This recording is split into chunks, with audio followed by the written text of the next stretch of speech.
కేటీఆర్ నిన్న మొన్న రేవంత్ రెడ్డి ఏదైతే మీడియాతో మాట్లాడారో అదే సందర్భంలో కేటీఆర్ కూడా రేవంత్ రెడ్డికి సవాల్ విసిరారు.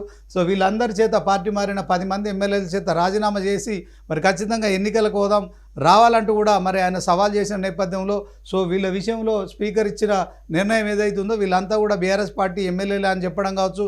సో దీంట్లో ఇప్పటికే 5గురికి క్లీన్ చిట్ ఇవ్వచ్చు. రిపీట్. సో ఇప్పటికే 5 మందికి ఎమ్మెల్యేలకు క్లీన్ చిట్ ఇవ్వడం కావచ్చు.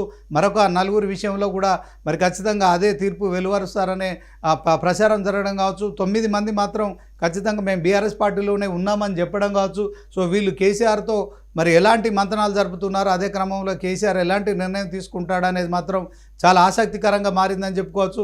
ఒకవైపు కేసీఆర్ చాలా రోజుల తర్వాత ఫామ్ హౌస్ నుంచి నందినగర్కి ఈరోజు రావడం కావచ్చు. రేపు తెలంగాణ భవన్లో మరి ఒక కీలకమైన సమావేశంలో మాట్లాడనున్న నేపథ్యంలో మరొక ఉద్యమానికి కూడా ఆయన శ్రీకారం చుట్టబోతున్నారు. ఇదే క్రమంలో మరి పార్టీ ఫిరాయించిన 10 మంది ఎమ్మెల్యేలో దానం నాగేందర్ మినహా మరి మిగతా వారందరి విషయంలో కేసీఆర్ ఎలాంటి నిర్ణయం తీసుకుంటాడనేది మాత్రం ఇప్పుడు ఆసక్తికరంగా మారింది. సో క్షణం ఉత్కంఠభరితంగా సాగుతున్న ఈ వ్యవహారంలో కేసీఆర్ తెలంగాణ భవన్కు రావడం ఒక సాధారణమైన విషయమైనప్పటికీ కూడా సో పార్టీ ఫిరాయించిన ఎమ్మెల్యేల విషయంలో స్పీకర్ ఇచ్చిన తీర్పు మేరకు మరి వీళ్ళందరినీ బీఆర్ఎస్లో కొనసాగిస్తారా లేకుంటే బీఆర్ఎస్లోకి రాకుండా బహిష్కరిస్తారా